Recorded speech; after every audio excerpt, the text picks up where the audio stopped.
ஆர்ணவம் யதீந்திரப்ரவணம் வந்தே ரம்யஜாமாதரம் முனிம் லக்ஷ்மீநாதசமாரம்பாம் நாதயாமுனமத்யமாம் அஸ்மதாச்சார்யபர்யந்தாம் வந்தே குருபரம்பராம்.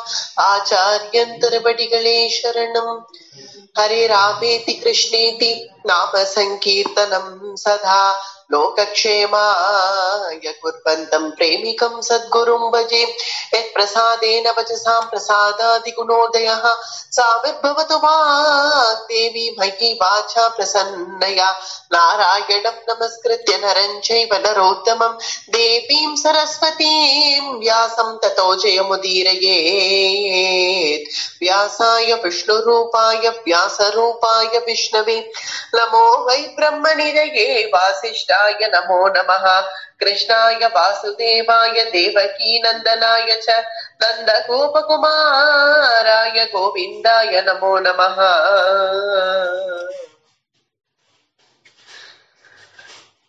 பாரதத்துல தர்மபுத்திரருடைய பிரதம பட்டாபிஷேக வைபவத்தை அனுபவித்தோம்.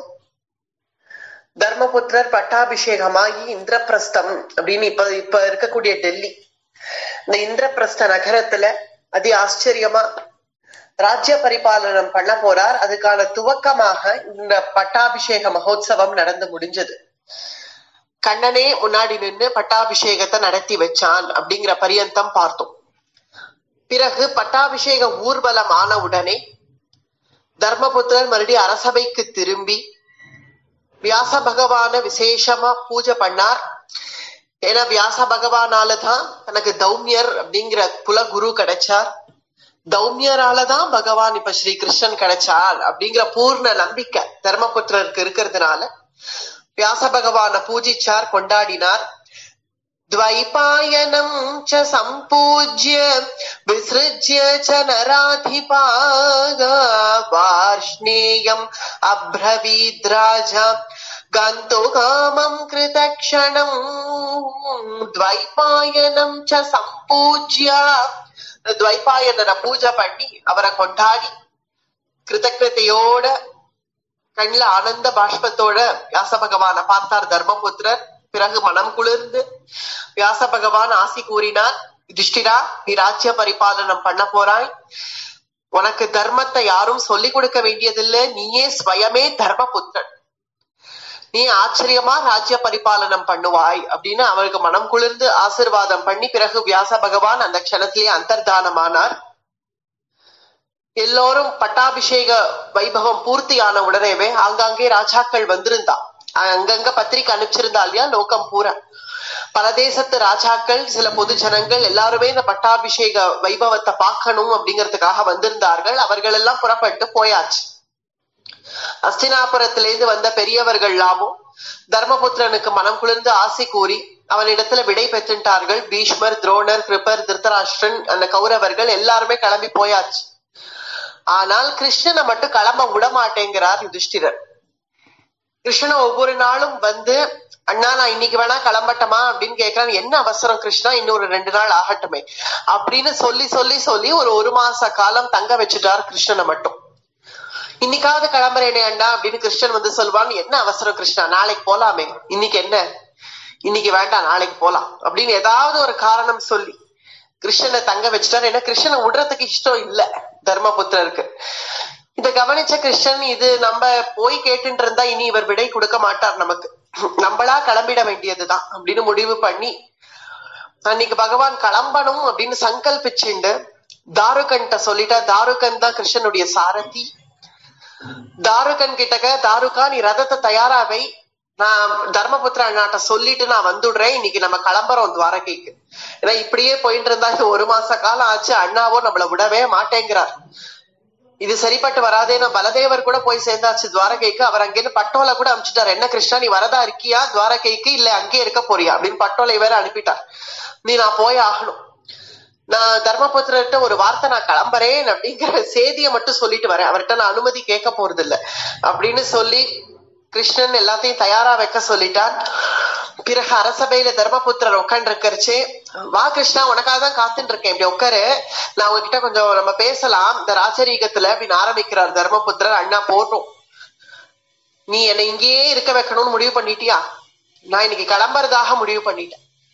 தாருகன்ட்ட ரதத்தை பூட்ட சொல்லிட்டேன். நான் எல்லாம் தயாராக ஏத்திட்டேன். அண்ணா என்ன தவறுதலா நினைச்சுக்காத. பலராமர் எனக்கு பட்டோல் அனுப்பியிருக்கார் துவாரகையில இருந்து. நீ வரதா இருக்கியான்னு கேட்டு அனுப்பிச்சிருக்கார்.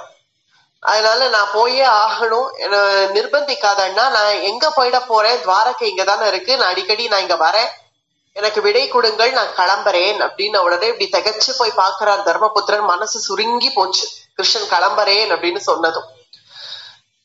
இங்கே இருந்துருந்தா தர்மபுத்திரர் கண்ணுல இருந்து கண்ணீர் வரும். அத கிருஷ்ணனால பார்க்க முடியாது. அதனால உடனே பீமனி அர்ஜுனனின் தோல்ல கை போட்டுண்டான் கண்ணன். வாங்க நம்ம கிளம்பலாம், வாசல்ல ரதம் தயாரா இருக்கு, நான் கிளம்புறேன் அப்படின்னு சொன்ன உடனேவே பின்னாடியே தர்மபுத்திரரும் வரார். ஏன்னா முடிவு பண்ணிட்டான் கண்ணன், இனி நிக்க மாட்டான். நகுல சகதேவர்கள் கையில ஒரு சாமரத்தை எடுத்துட்டு கண்ணனுக்கு சாமரம் போட்டுண்டே நகுல சகதேவர்கள் கேட்டுண்டே வரா, என்ன கிருஷ்ணா அதுக்குள்ள கிளம்பணுமா, இன்னும் கொஞ்ச நாட்கள் இருக்கலாமே அப்படின்னு ஒரு சம்பாஷணை பண்ணிட்டே வரச்சே ரதம் வந்துடுது. பாக்குறார் தர்மபுத்திரர், எல்லாம் தயாரே ஆயிடுத்தா, கண்ணன் முடிவே பண்ணிட்டானா, கிளம்பணும்னு முடிவே பண்ணிட்டானா. சரி இனி வேற வழி இல்ல, அனுப்பிதான் ஆகணும். ஏன்னா எப்ப பகவானே முடிவு பண்ணிட்டானோ இனிமே யாரால நிறுத்த முடியும். இப்படி கண்ணன் ரதத்துல ஏறி உக்காந்துட்டான். ரதத்துல ஏறி உக்காண்ட உடனே தாருகன் ரதத்தை பூட்டுறான், குதிரைய கலப்பணும்னு பாக்குறான். இப்படி கிளம்பரிச்சு நான் ரதம் மெதுவா அப்படி அந்த சக்கரம் ஒரு சுத்து சுத்துறது. இப்படி சுத்தின உடனேவே ஓடி வந்து ரதத்தை பிடிக்கிறார் தர்மபுத்திரர் கண்ணீரோட. கிருஷ்ணா அப்படின்னு ஒரு கண்ணுல ஒரு கதறல் வருது, கண்ணீர் வருது.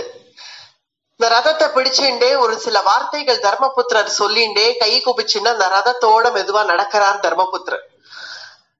கிருஷ்ணன் பாக்குறான், இது என்ன, நம்ம அண்ணா கிட்ட சொன்ன அவர் நம்மள நிர்பந்திக்கிறாரே, நம்மள அனுப்ப மாட்டேங்கிறாரேன்னு தான் நம்ம எல்லாம் தயாரா வச்சுண்டு நம்ம கிளம்பணும்னு முடிவு பண்ணோம்.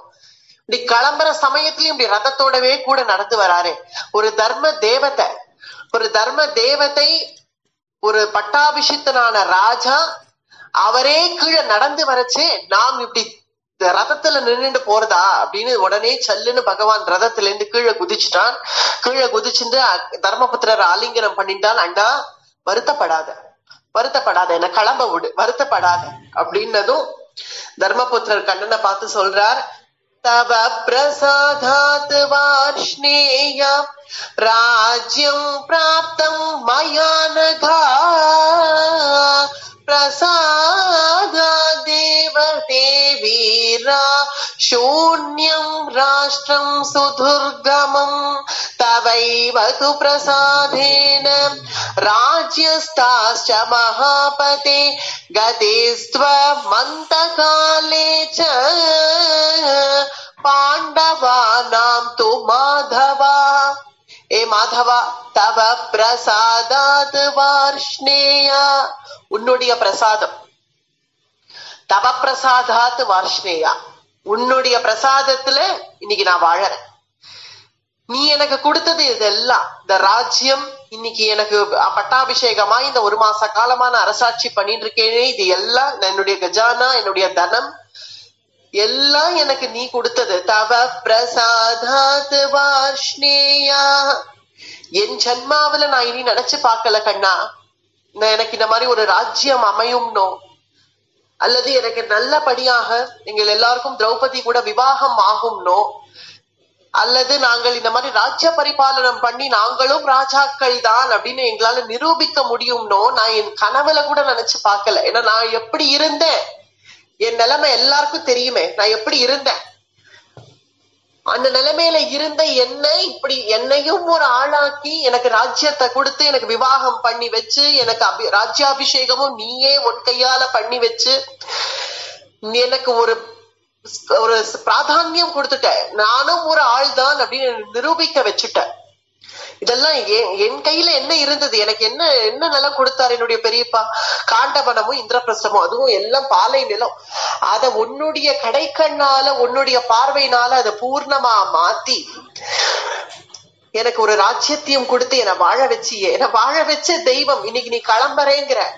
என்னால உன் பிரிவை தாழாமதான் நான் இத்தனை நாட்கள் உன்னை இங்க தங்க வச்சேனே தவிர உன்னுடைய சங்கல்பத்துக்கு அந்நியதான் நடக்கணும்னு எனக்கு ஒன்னும் தோணல. இருந்தாலும் நீ இப்ப கிளம்புறேங்கிறச்சு உன்னுடைய விரகம் எனக்கு தாங்கல. எனக்கு அப்பா இருந்தா என் அப்பா இல்ல அப்படின்னு நான் வருத்தப்படுறேன்னு அன்னைக்கு நான் விதுரர்கிட்ட சொன்னேன். ஏன்னா அவர் இருந்திருந்தா எனக்கு இந்த நிலைமை வந்திருக்காதுன்னு நான் சொன்னேன். ஆனால் எனக்கு அப்பா இருந்திருந்தா எனக்கு என்னெல்லாம் செஞ்சிருப்பாரோ அதுக்கு மேலேயே நீ செஞ்சுட்ட, அதுக்கு மேல நீ செஞ்சுட்ட. மாதா ஸ்மாகம் பிதா தேவோ ந பாண்டும் வித்ம வைவயம்.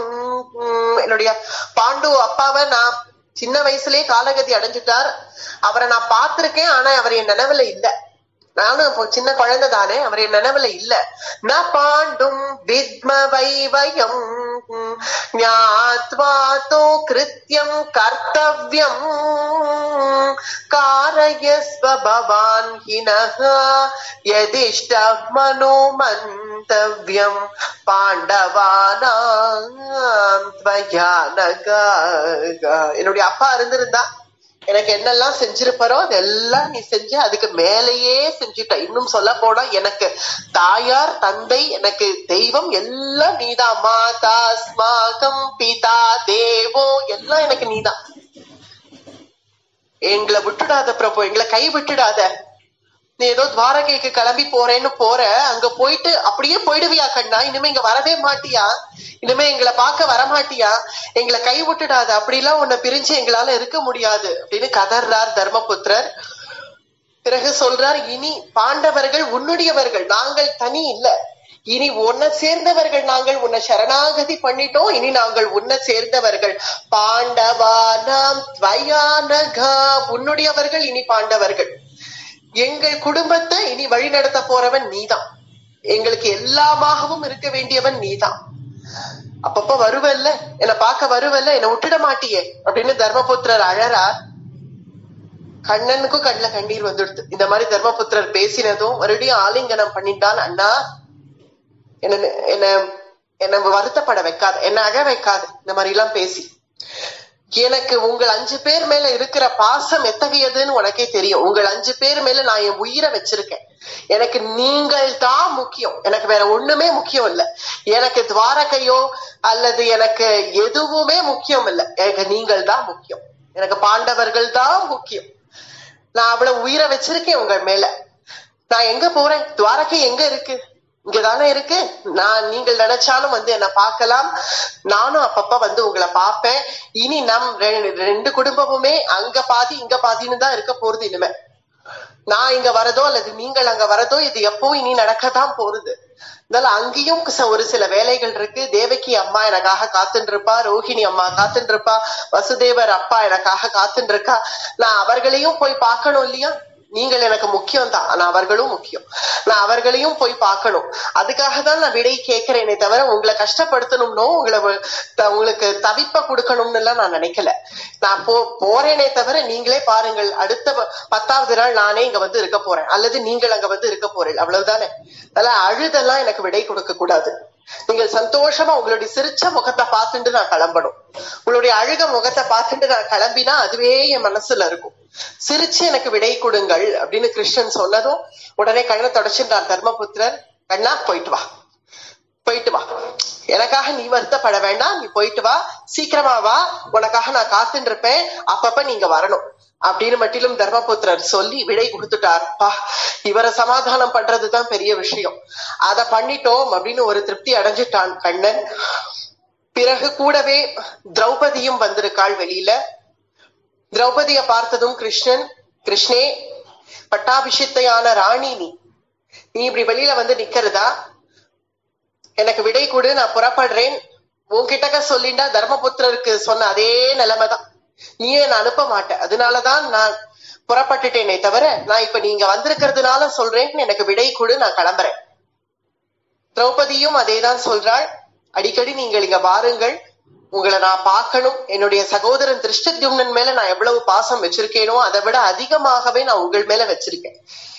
நீங்கள் எனக்கு சகோதரர், நீங்கள் நிச்சயமாக அடிக்கடி நீங்கள் வரணும் அப்படின்னதும் அது நீ சொல்லணுமான்னு, எனக்கு நீ சகோதரி தான், நான் நிச்சயமாக உன்னை பார்க்க அடிக்கடி வருவேன் அப்படின்னு திரௌபதி கிட்டவும் விடை வாங்கிட்டான் கண்ணன். பிறகு அத்தை குந்தியை நமஸ்கரிச்சான். அத்தை, எனக்கு விடை கொடுங்கள், நான் கிளம்புறேன். உடனே குந்தி ஒரு சில வார்த்தைகள் சொல்றார். கண்ணா, நான் வாழ்க்கையில நான் ரொம்ப கஷ்டப்பட்டுட்டேன் அப்படின்னு எல்லாரும் சொல்லுவா, எல்லாரும் நினைப்பா. ஆனால் நான் வாஸ்தவமா சொல்றேன், இன்றைய தினம் உன்னுடைய நாமம் என் காதுல விழுந்ததோ அன்னைக்கே என்னுடைய கஷ்டம் எல்லாம் போச்சு. என்னுடைய குழந்தைகள்ல நான் முக்கியமான கடமை நான் என்ன செய்யணுமோ அதை நான் செஞ்சுட்டேன். ஜாதுஷம் கிருஹமாசாத்யம் மயா பிராப்தம் ச கேசவம் ஆர்யேன சாபி ஞானம் குந்தி போஜேன ந ஜானகா. என்னுடைய தகப்பனார் குந்தி போஜன் கிட்டக்க நான் இருந்தப்போ அவர் மேல நான் என்ன பாசம் என்ன பரிவு வச்சிருந்தேனோ அது எல்லாம் என்னுடைய சகோதரன் வசுதேவன் மேல நான் வச்சிருந்தேன். நான் அந்த குலத்துல இருந்து தானே நான் பிறந்து வந்தேன். யாதவ குல எதுகுல நந்தினி அப்படின்னு பெயர் குந்திக்கு. என்னுடைய சகோதரன் வசுதேவனை நான் பிரத்யேகமா விசாரிச்சேன்னு சொல்லு. சர்வ துக்கானி சம்யந்தி தவ சந்தர்ஷனான் மம. என்னுடைய துக்கங்கள் எல்லாம் உன்னுடைய நாமம் காதுல விழுந்த அன்னைக்கே போச்சு. உன்னை பார்த்ததும் பூர்ணமா போயிடுது. நான் முக்கியமான கடமையை நான் செஞ்சு முடிச்சுட்டேன். ஒரு தாயாரா என்னுடைய குழந்தைகளை கொண்டு வந்து அவர்கள் கைய பிடிச்சு உன் திருவடியில நான் ஒப்படைச்சுட்டேன். அதை விட இனி எனக்கு வேற என்ன கடமை இருக்கு? என் கடமை பூர்த்தி ஆயிடுத்து. ஸ்மரஸ்வைவான் மகாப்ராஜ்ஞா தேன ஜீவந்தி பாண்டவாக. இனி அவர்கள் உன்னுடையவர்கள். தேன ஜீவந்தி பாண்டவாக, உன்னுடையவர்கள் இனி பாண்டவர்கள் அப்படின்னு முக்கியமான ஒரு தாயாருடைய கடமையை நான் செஞ்சு முடிச்சுட்டேன். போயிட்டு வா கிருஷ்ணா, சந்தோஷமா போயிட்டு வா. என்னுடைய சகோதரன் வசுதேவனை நான் விசாரிச்சேன்னு சொல்லு. தேவகி ரோஹிணி எல்லாம் நான் விசாரிச்சேன்னு சொல்லு. பலபத்ரனை விசாரிச்சேன்னு சொல்லு. எல்லாரையும் நான் சௌக்கியமான விசாரிச்சேன்னு சொல்லு. இன்னும் அவர்களெல்லாம் நான் சந்திக்கவே இல்லை. கூடிய சீக்கிரம் அவர்களை நான் சந்திக்க காத்துன்னு இருக்கேன்னு சொல்லு அப்படின்னு குந்தி சொல்லி விடை கொடுத்துட்டாள். பிறகு கண்ணபிரான் சல்லுன்னு ரதத்துல ஏறி உட்கார்ந்தான். பீமார்ஜுன நகுல சகதேவர்களையும் ஆலிங்கனம் பண்ணி அவர்களுக்கும் சமாதான வச்சனங்கள் சொல்லி பிறகு கண்ணன் சிலு சிலுன்னு புறப்பட்ட பட்ட பாடு. இந்த குடும்பத்தில இருந்து ஒரு பிரேம சாகரம், இதுல இருந்து மீண்டு வர முடியல கண்ணனால. அது ஓரளவுக்கு அவர்களை சமாதானம் பண்ணி பிறகு கண்ணன் துவாரகைக்கு எழுந்தருளினான். இங்க இந்திரபிரஸ்தத்துல பாண்டவர்கள் அரசாட்சி பண்ணிட்டு இருக்கா. நாரதர் நியமம் ஏற்படுத்தினார் திரௌபதியினுடைய விவாக விஷயத்துக்குன்னு நாம் சொல்லியிருந்தோம் பூர்வ கதையில. அதுல ஒண்ணு சொல்ல விட்டு போயிடுத்து. மற்ற பாண்டவர்கள் திரௌபதி ஒரு வருஷ காலம் ஒரு பாண்டவனோட வாழறிச்சே மற்றவர்கள் அவளிடத்துல பழக கூடாது அப்படிங்கிற நியமம் ஏற்பாடாச்சுன்னு நாம் சொன்னோம். அதுல அந்த ஒரே ஒரு விஷயம் அதுல விட்டு போனது என்னன்னு பார்த்தா, அந்த நியமத்தை ஒரு கால் மீறும்படி ஆயிடுத்துன்னா, ஏதாவது தவறுதல் ஏற்பட்டுடுத்துனா, அது யாரால அந்த தவறுதல் ஏற்பட்டதோ அந்த பாண்டவன் 12 வருஷ காலம் தீர்த்த யாத்திரை போக வேண்டியது அப்படிங்கிற ஒரு நியமனம் இங்க ஏற்பாடாச்சு.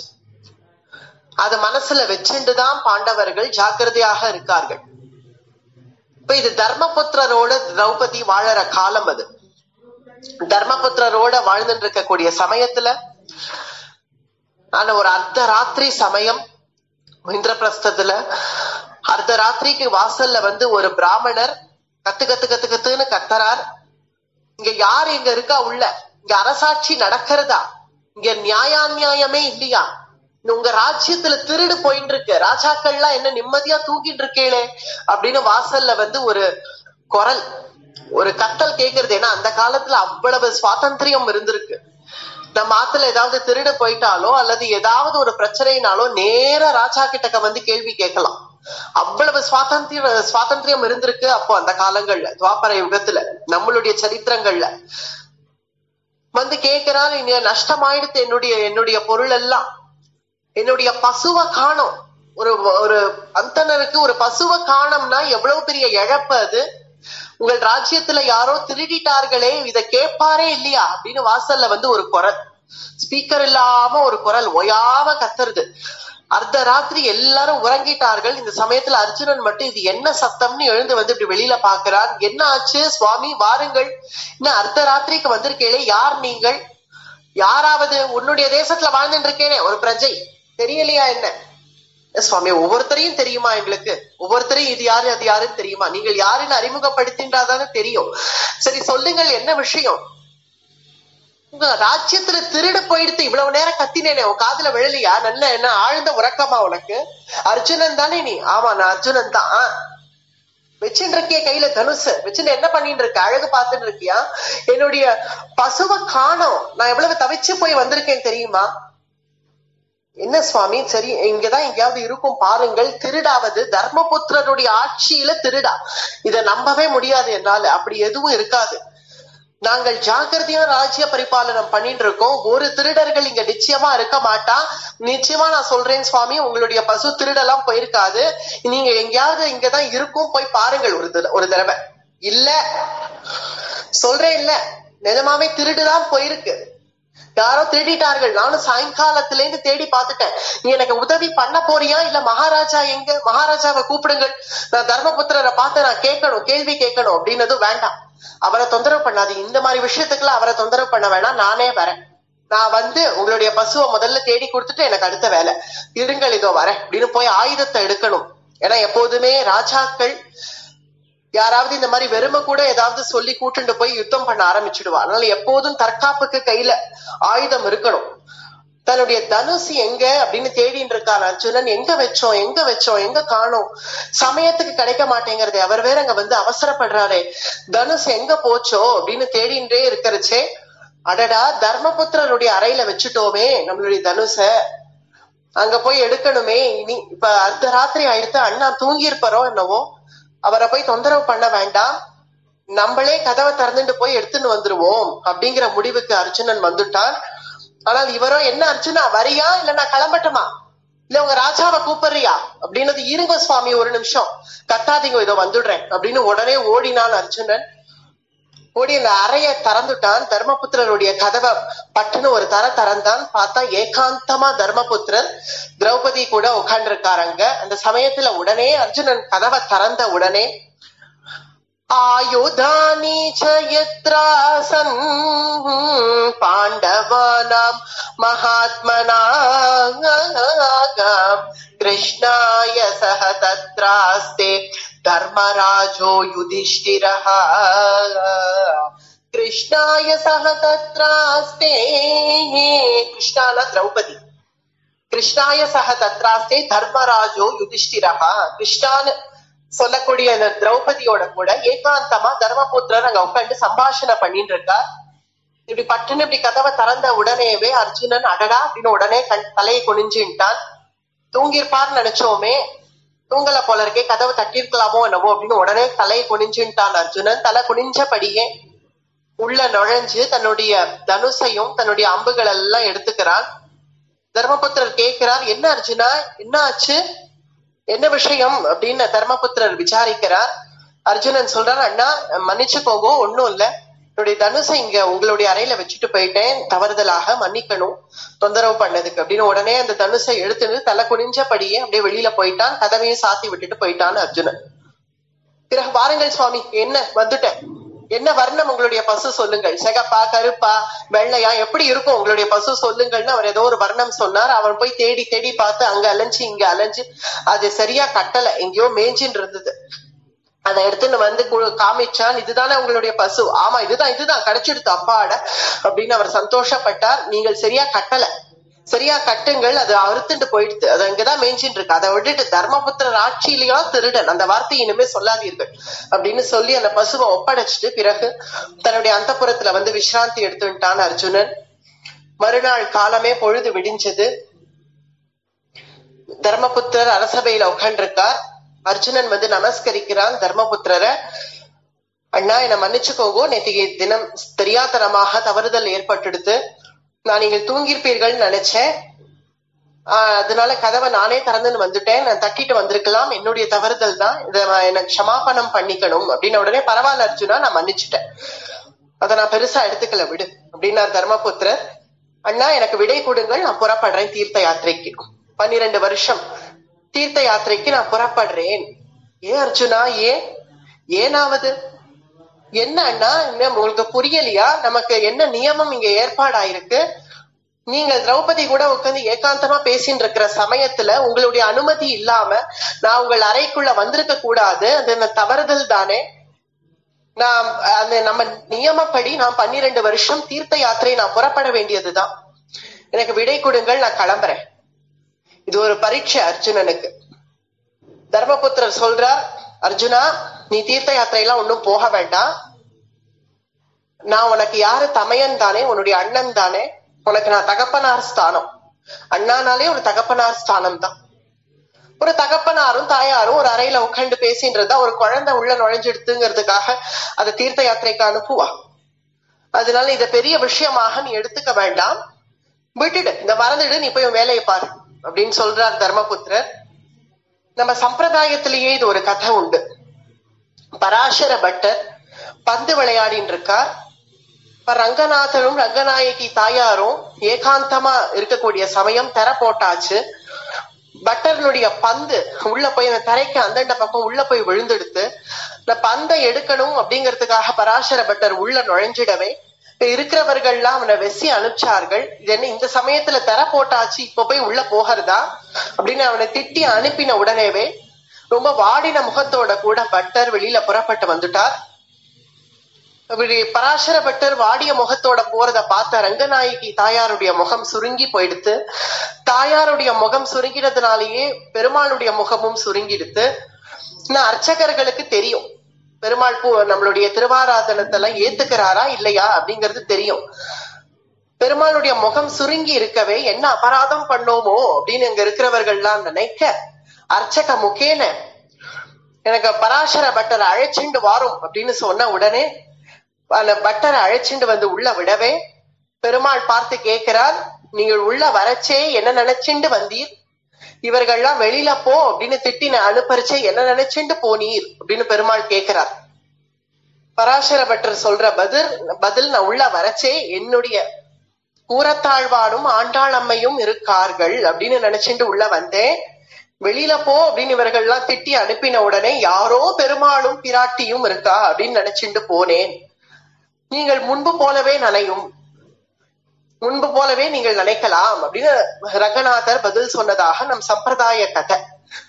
அதே இதை வச்சு இதை புரிஞ்சுக்கலாம் தர்மபுத்திரர் என்ன சொல்றாருங்கிறத. தர்மபுத்திரர் சொல்றார், நான் உனக்கு தகப்பனார் ஸ்தானத்துல தானே நான், அதனால நீ உள்ள வந்ததை நான் ஒரு பெரிய விஷயமாக எடுத்துக்கல. இத முட்டுடு, மறந்துடு, ஆச்சு, ராஜ்யத்துல ஏகப்பட்ட காரியங்கள் இருக்கு, நீ போய் அதை பார். அண்ணா இது ஒரு வியாஜம் கிடைச்சது அவ்வளவுதானே, சரி போக வேண்டாம்ல, ரொம்ப சந்தோஷம் நான் போல அப்படின்னு உட்காந்துடுறதா? நீங்களே சொன்னாலும் சரி, எனக்கு நீ அப்படியா வளர்த்திருக்க? தர்மத்தை எனக்கு சொல்லி கொடுத்து வளர்க்கலையா? தர்மம் தான் நமக்கு உயிர் மூச்சுன்னு நீ சொல்லலையா?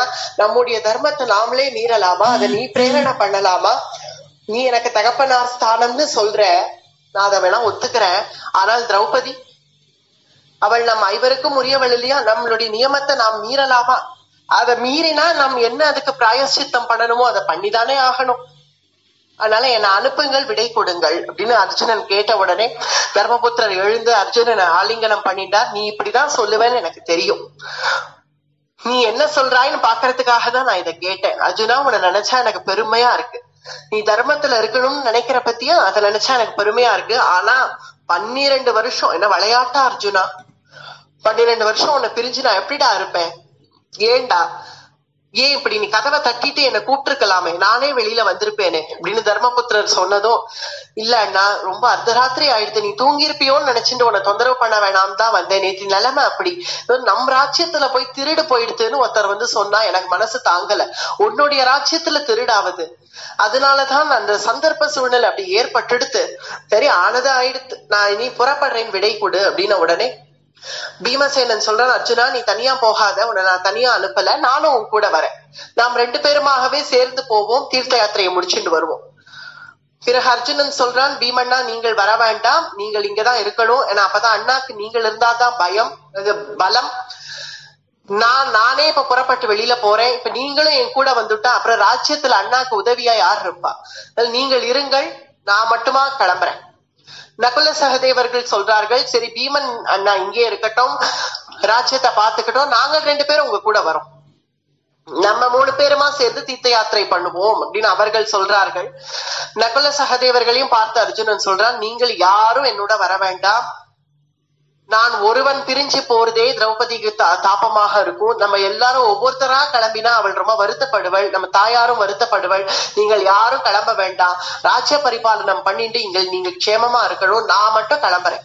ஏன்னா இந்த நியமம் இப்ப இந்த விதி எனக்கு ஏற்பட்டிருக்கு, நான் கிளம்புறேன் அப்படின்னு அர்ஜுனன் சொன்னதும் இப்ப பீமன் சொல்றான், சரி அர்ஜுனா, அப்படியாகில் நீ தனியாக போக வேண்டாம், நம்மளோ இனி கஷத்திரியர்கள், ஏன்னா கிருஷ்ணன் கிளம்புறச்சேவே ஒரு வாக்கியம் சொல்லிட்டு கிளம்பினான், அண்ணா நீ இனிமேதான் ஜாக்கிரதையா இருக்கணும் அப்படின்னு தர்மபுத்திரரை பார்த்து சொன்னார். ஏன்னா நீங்கள் சாதாரணமாக இருந்த போதே உங்களை வாழ விடல, உங்களை தீ வச்சாச்சு, விஷம் வச்சாச்சு, ஏதேதோ பாடாப்படுத்தி எடுத்துட்டா சாதாரணமா இருந்த போதே. அதுவும் இப்ப சீரும் சிறப்புமா ராஜ்யம் எல்லாம் அமைஞ்சு நல்ல ஒரு ராஜ்ய பரிபாலனம் பண்ணி இவர்கள் இருக்கானா வாழ விடுவார்களா? அதனால இனிதான் நீ ஜாக்கிரதையா இருக்கணும், கவனமா இருக்கணும் அப்படின்னு கண்ணன் ஒரு வாக்கியம் சொல்லியிருக்கான். அது மட்டும் இல்லாம கண்ணன் எல்லாமே உன்னுடைய பிரசாதம், நீ எனக்கு கொடுத்தது அப்படின்னு தர்மபுத்திரர் சொல்றச்சே, நான் எவ்வளவோ உனக்கு கொடுக்கணும்னு நினைச்சேன், பித்ரு பைத்தாமகமான ராஜ்யத்துல அப்படியே பாதி வாங்கி கொடுக்கணும்னு நினைச்சேன், அதெல்லாம் என்னால செய்ய முடியல. உன பாண்டு மகாராஜன் சம்பாதிச்ச சொத்தெல்லாம் வாங்கி கொடுக்கணும்னு நினைச்சேன், அதெல்லாம் எதுவுமே செய்யலையே. என்ன ஒரு அல்ப விஷயம் செஞ்சேன், ஏதோ ஒரு ரெண்டு இடத்த வாங்கி கொடுத்தேன், அத போய் இவ்வளவு பெரிய விஷயமாக நீங்க எடுத்துக்கணுமா? பித்ரு பைதாமகம் ராஜ்யம் தப பிரபோ, இதெல்லாம் எதுவுமே வாங்கி கொடுக்கல, நான் ஏதோ ஒரு சின்ன ஒரு 2 நகரத்தை வாங்கி கொடுத்திருக்கேன், இத ஒரு பெரிய விஷயமாக நான் எடுத்துக்கலன்னு பகவான் சொல்றச்சே முக்கியமா இந்த ஒரு வாக்கியத்தை வச்சான்.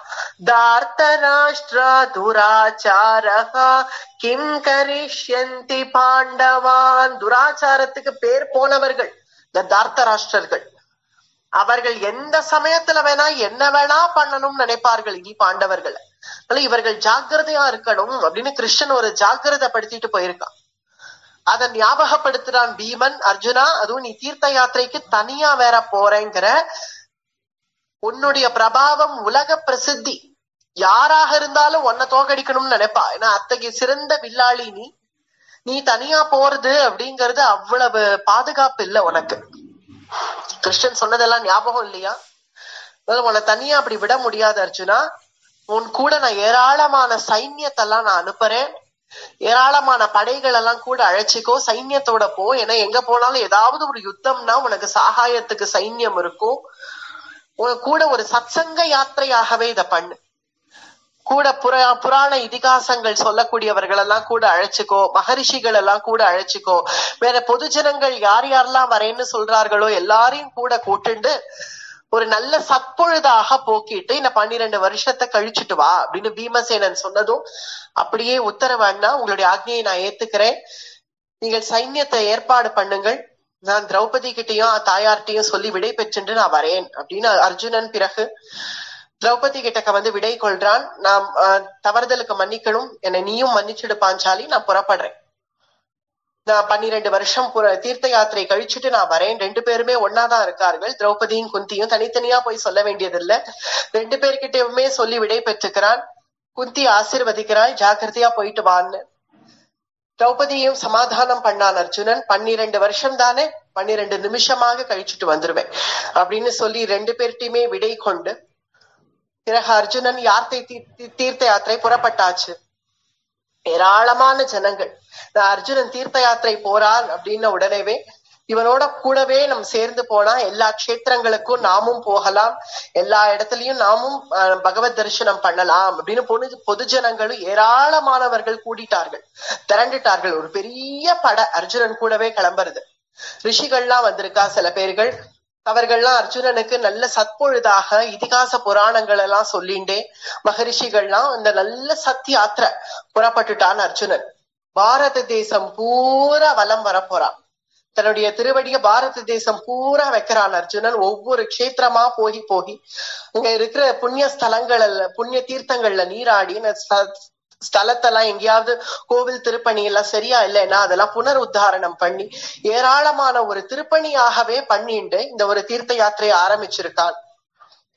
நரநாராயணர்கள் கிருஷ்ணார்ஜுனர்கள் அப்படின்னு நாம் சொல்லியிருக்கோம். நாராயணனே அந்த கிருஷ்ணன், அந்த நரனே அர்ஜுனன் அப்படின்னு தானே அந்த பூர்வ பிரவச்சனங்கள்ல பார்த்தோம். நரநாராயணர்கள் அப்படியே கிருஷ்ணார்ஜுனர்களா வந்திருக்கா. பகவானுக்கு என்னெல்லாம் லீலை உண்டோ அதெல்லாம் நரனுக்கும் உண்டு, நர ரூபத்துல இருக்கக்கூடிய இந்த அர்ஜுனனுக்கும் உண்டு. நாராயணனுக்கு என்ன லீலையோ அது நரனுக்கும் உண்டு, நரநாராயணர்கள்.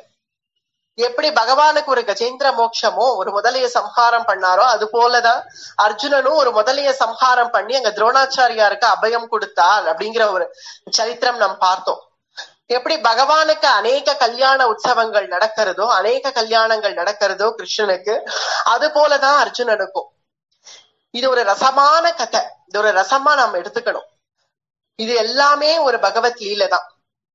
இந்த அர்ஜுனனுடைய தீர்த்த யாத்திரையே, இப்ப அர்ஜுனனுக்கு நடக்க போற ஒவ்வொரு விவாகம் எல்லாமே ரொம்ப ரசமாக இருக்கும். எப்படி கிருஷ்ணனுடைய லீலை எப்படியோ அதே போல அர்ஜுனனுடைய லீலை அப்படிங்கிற இந்த ஒரு சரித்திரத்தை நாம் மனசுல எடுத்துண்டு இதை நம்ம ஒவ்வொன்னா ஆச்சரியமா அனுபவிக்கலாம். முதல்ல இந்திரபிரஸ்தம்ங்கிறது டெல்லி. அங்க டெல்லியில இருந்து கிளம்பி தேவப்பிரயாகை வந்தா அர்ஜுனன். தேவப்பிரயாகையில கங்கா ஸ்நானம் பண்ணலாம் அப்படின்னு அங்க கங்கையில இறங்கி அர்ஜுனன் கங்கா ஸ்நானம் பண்ணிட்டு இருக்கான். கங்கா ஸ்நானம் பண்ணிட்டு இருக்கிற சமயத்துல அவன் அர்ஜுனனுடைய காலை ஒரு பாம்பு சுத்திக்கிறது. ஒரு சர்ப்பம் நல்லா சுத்தி அவனுடைய காலை பிடிச்சுட்டு அர்ஜுனனோ அதை பார்த்து விரட்டி விட பாக்குறான். போ அப்படின்னு விரட்டி விட பாக்குறான். ஏன்னா தண்ணீர் பாம்பு போல இருக்கு, அது என்ன ஜலத்திலேயே இப்படி காலை சுத்தின்றதே அப்படின்னு அதை போ அப்படின்னு அதை விரட்டி விட பாக்குறான். அதுவும் நல்லா இறுக்கி பிடிச்சிடுது, விடவே மாட்டேங்கிறது. சரி, இனி அவனே அர்ஜுனனே அதை குனிஞ்சு அந்த சர்ப்பத்தை இப்படி கையில எடுத்து அப்படி வெளியில தள்ளினான். அப்படி அந்த அர்ஜுனன் எடுத்து வெளியில தள்ளின உடனேவே அந்த சர்ப்ப ரூபம் மறைஞ்சது. பிறகு அங்க ஒரு நாக கன்னிகை பிரத்யட்சமானா. ஒரு நாக கன்னிகையாக என்ன சர்ப்ப ரூபத்திலையும் அவர்கள் இருப்பார்கள், நம்ம சாதாரண தேவ ரூபத்திலையும் இருப்பார்கள். பன்னகர்கள் அப்படிங்கிறது அது ஒரு கேட்டகரி. அவர்களும் அமரர்கள் தான், தேவர்கள் தான். தக்ஷகன், கார்கோட்டகன், வாசுகி இவர்கள் போன்ற இந்த நாகர்கள் எல்லாம் இந்த கேட்டகரியில வருவா. அவர் நாக கன்னிகை பிரத்யட்சமாகி அவள் அர்ஜுனனை பார்த்து, நீங்கள் அர்ஜுனன் தானே அப்படின்னு கேட்டால், ஆமாம் நான் அர்ஜுனன் தான். நீ காலை பிடிச்சிட்டியே, அதுக்காக தான் நான் தள்ளி விட்டேன், தவறுதலாக நினைச்சுக்காதீங்கோ, நான் அர்ஜுனன் தான் அப்படின்னு சொன்னது எனக்கு உங்களுக்கு தெரியும்.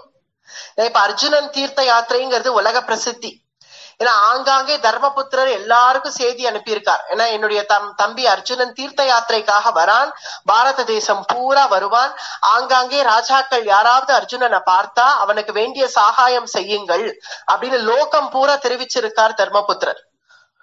உங்களுடைய தீர்த்த யாத்திரை பத்தி தான் எல்லாருக்கும் தெரியுமே. ஏன்னா இங்க கங்கா ஸ்நானத்துக்காக வந்தவர்கள் சில பேர்கள் அர்ஜுனன் தீர்த்த யாத்திரைக்காக வந்துட்டு இருக்கார், முதல்ல தேவப்பிரயாகை தான் வரார் அப்படின்னு சில பேர்கள் பேசிட்டார்கள்.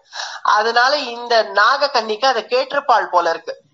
அர்ஜுனனுக்காகவே தான் காத்துட்டு இருந்தாள். அர்ஜுனனை பார்த்து சொல்றாள், நான் உங்களுக்காக தான் காத்துட்டு இருந்தேன், நீங்கள் தீர்த்த யாத்திரைக்கு வருவீர்கள்னு எங்களுக்கு தெரியும், நான் யாருங்கிறத முதல்ல அறிமுகப்படுத்திக்கிறாள். நான் ஐராவதன் அப்படிங்கிற ஒரு நாகராஜன், அந்த குலத்துல வரவள்னா. ஐராவத குலே ஜாதஹ கௌரவ்யோ நாம பன்னகாஹ தஸ்யாஸ்மி துஹிதா ராஜன் உலூபி நாம பன்னகி.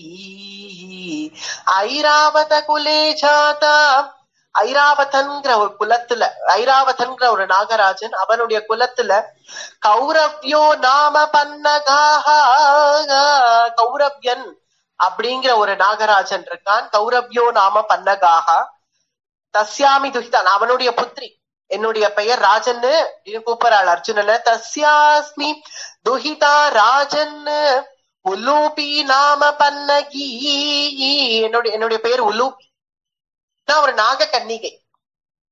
சரிம்மா, இதெல்லாம் இப்ப ஏன் என்கிட்ட சொல்றீர்கள் அப்படின்னு அர்ஜுனன் பார்த்த உடனே அர்ஜுனன்ட்ட சொல்றாள், உங்களை விவாகம் பண்ணிக்கணும்னு நான் ஆசைப்படுறேன், உங்களுக்காக தான் நான் இத்தனை நாட்கள் காத்துட்டு இருந்தேன், நீங்க எப்ப வருவீர்களோ, ஏன்னா நீங்கள் தீர்த்த யாத்திரை புறப்பட்டீர்கள்னு நான் கேள்விப்பட்டேன், நீங்க உங்க வரணுங்கிறதுக்காக நான் நாகலோகத்துக்கு கூட போல, கங்கா கரையிலேயே உங்களுக்காக காத்துட்டு இருந்தேன்.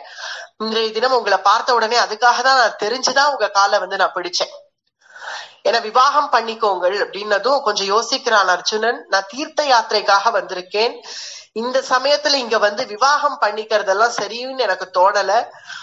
தீர்த்த யாத்திரை பூர்த்தி ஆகட்டும், பிறகு இந்திரபிரஸ்தத்துக்கு நான் போய் சேருவேன், அங்க வா, என்னுடைய அம்மா குந்தி கிட்டக்கவும் சொல்லி, திரௌபதி எனக்கு ஏற்கனவே விவாகம் ஆயிடுத்து, நான் திரௌபதி கிட்டக்கவும் சொல்லி பிறகு உன்னை விவாகம் பண்ணிக்கலாமா என்னங்கிறத அப்ப ஆலோசனை பண்ணிக்கலாம்.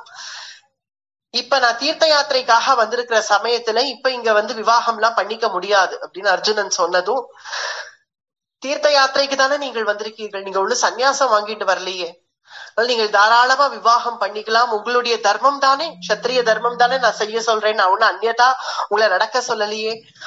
சத்திரியர்கள் அநேக விவாகங்கள் பண்ணிக்கலாம் அப்படிங்கறது அங்கீகரிக்கப்பட்ட ஒண்ணு.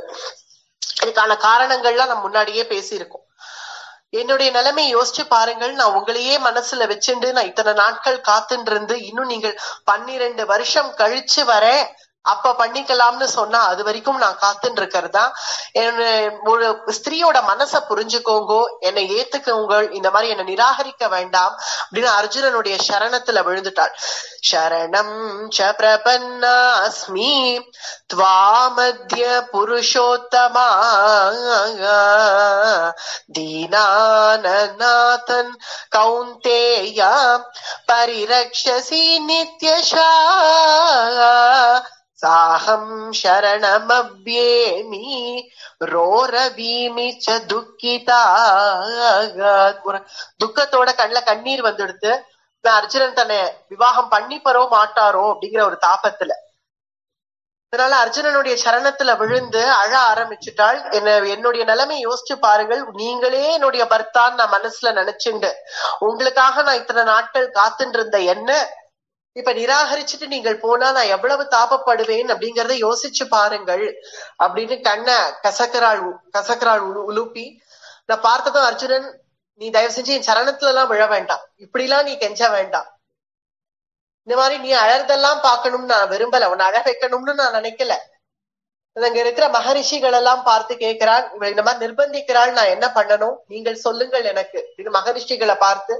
ஏன்னா என் பக்கத்துல இப்ப என்னுடைய அண்ணா இல்ல, என்னுடைய தாயார் இல்ல, வேற யாரும் இல்ல, பெரியவர்கள் இல்ல, நீங்கள் தான் சொல்லணும். விவாகம் பண்ணிக்கும்படி என்கிட்ட கேட்கிறாள், நான் என்ன பண்ணலாம் அப்படின்னு மகரிஷிகள்கிட்ட கேட்ட உடனே மகரிஷிகள் எல்லாம் சொல்றா, அர்ஜுனா விவாகம் பண்ணிக்கோ, அவசியம் விவாகம் பண்ணிக்கோ. நீ விவாகம் பண்ணிட்டு கொஞ்ச நாட்கள் நீ உலூப்பியோட கூடவே இங்கே இருந்துட்டு வா, நாங்கள் இங்கே காத்துட்டு இருக்கோம் கங்கா தீரத்துல, இங்க சத்சங்கம் தானே, நாங்கள் எல்லாரும் இங்கேயே உனக்காக காத்துட்டு இருக்கோம், நீ உலூப்பிய போய் விவாகம் பண்ணிட்டு நீ திரும்பி வா அப்படின்னு மகரிஷிகள் எல்லாம் சொல்லி அவர்கள் 2 பேரையும் ஆசீர்வதித்து அனுப்பிச்சார்கள். பிறகு அர்ஜுனன் கேட்கிறான், சரி எங்க போகணும், நான் எங்க வரணும் அப்படின்னு கேட்ட உடனே, இது கங்கா தீரத்துக்குள்ளேயே போகணும், இங்கதான் நாகலோகம் இருக்கு. நம்ம முன்னாடி பூர்வ பிரவச்சனத்திலேயே பார்த்திருப்போம், பீமசேனனுக்கு விஷம் வச்சப்போ அவனை நடுகங்கையில போய் தள்ளினார்கள், அங்க கங்கா தீரத்துக்குள்ளேயே போனா நாகலோகத்துக்குள்ள பிரவேசம் பண்ணான் அப்படின்னு பார்த்தோம் இல்லையா. அது போலதான் இங்க உலூப்பி சொல்றாள், கங்கா தீரத்துக்குள்ளேயே தான் போகணும், அங்க போனா நாகலோகம் அங்க இருக்கு, வாருங்கள் போவோம் அப்படின்னு கங்கைக்குள்ள போய் அர்ஜுனனோட மறைஞ்சிட்டாள் உலூப்பி. நமக்கு உள்ள கங்கைக்குள்ள பிரவேசம் பண்ணி நாகலோகத்துக்கு அழைச்சிட்டு போனாள். நாகலோகத்துல கௌரவ்யன் அப்படின்னு சொல்லக்கூடிய அந்த நாகராஜா இருக்கான். அப்பா அர்ஜுனன் வந்துட்டார் அப்படின்னு சந்தோஷமாக உலுப்பி சொன்ன உடனேவே அந்த நாகராஜன் அர்ஜுனனை வரவேற்றான். வாருங்கள், என்னுடைய கன்னிகை உங்களுக்காக தான் இத்தனை நாட்கள் இங்க நாகலோகத்துக்கு கூட வரல, கங்கா தீரத்திலேயே இங்க காத்துட்டு இருந்தா அப்படின்னு சொன்னதும் அர்ஜுனன், நான் எல்லாம் கேள்விப்பட்டேன், எனக்காக இவ்வளவு நாள் காத்துட்டு இருக்கணும்ல அவசியம் இல்ல, நீங்கள் இந்திரபிரஸ்தத்துக்கு செய்தி அனுப்பிச்சிருந்தா நானே வந்திருப்பேன், சந்தோஷம் அப்படின்னு நாகராஜன் ஆசீர்வாதம் வாங்கிட்டான் அர்ஜுனன். பிறகு இவர்களுக்கு சுப முகூர்த்தம் குறிச்சு அங்கேயே விவாகத்துக்கு ஏற்பாடாச்சு. நாகலோகத்திலேயே விவாகம் பண்ணிட்டார்கள். விவாகம் பண்ணிட்டு கொஞ்ச நாட்கள் நாகலோகத்திலேயே சில வருஷங்கள் அர்ஜுனன் வாழ்ந்துட்டான். அந்த நாகலோகத்துல இந்த உலுப்பியோட கூட ஒரு புத்திரனை பெற்றெடுத்தான் அர்ஜுனன். புத்திரமுத்பாதயாமாஸ சதஸ்யாம் சு மனோகரம் இராவந்தம் மகாபாகம் மகாபல பராக்கிரமம். உலுப்பி கொஞ்ச நாட்கள்ல கர்ப்பவதியாக ஆனாள். அந்த உலுப்பியோட கூட இராவான் அப்படிங்கிற ஒரு புத்திரனை, மகாவீரனான ஒரு புத்திரனை பெற்றெடுத்தான் அர்ஜுனன். இராவான் அப்படின்னு அவனுக்கு பெயர். தமிழ்ல அரவான்னு இவனை சொல்லுவா.